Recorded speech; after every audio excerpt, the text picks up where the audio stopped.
মৌলভীবাজার জেলায় রাজনগর থানার অন্তর্গত মহল্লায়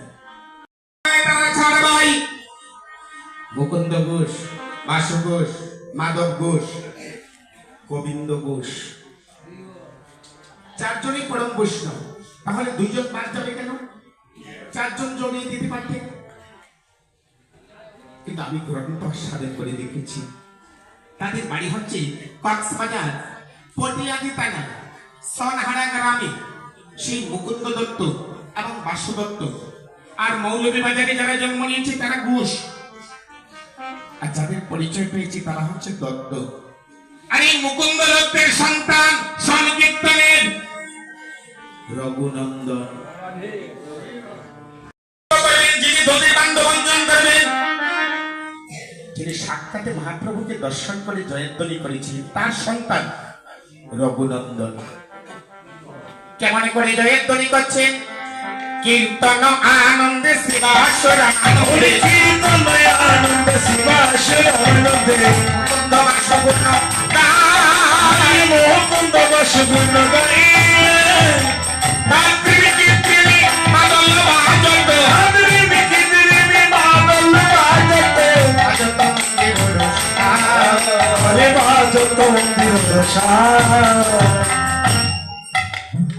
জয়ধ্বনি করত। এই ধ্বনিটা শোনা মাত্র, কথাটা শোনা মাত্র সবাই আত্মহারা হয়ে গেলেন, হরিবল।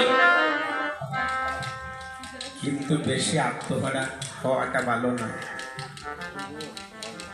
এই তাল যন্ত্র, শ্রীকুল বলছে আমি বড়, মন্দিরা বলছে আমি বড়, কিবোর্ড মাস্টার বলছে আমি বড়। সেই মাত্র বড় বড় বলতে বলে বলতে আত্ম অহংকারে পরিপূর্ণ হয়ে গিয়েছে। মহাপ্রভু বললেন দূর হয়ে যায়।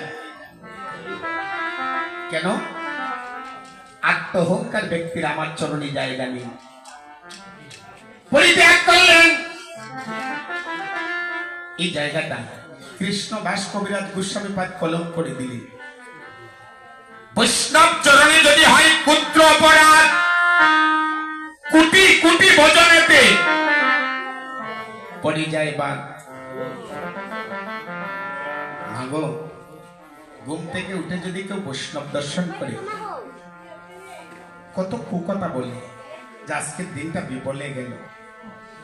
কিন্তু জানেন আমার মহাপ্রভু এই প্রাতকালে কীট পতঙ্গ পশু পাখি দর্শনের আগে প্রতিদিন নীলাচলে স্নান করে শুদ্ধ বসন পরিধান করে নামাচার্য হরিদাসের কুঠিরে গিয়ে বলতে, হরিদাস দ্বার খুলো, দর্শন দাও।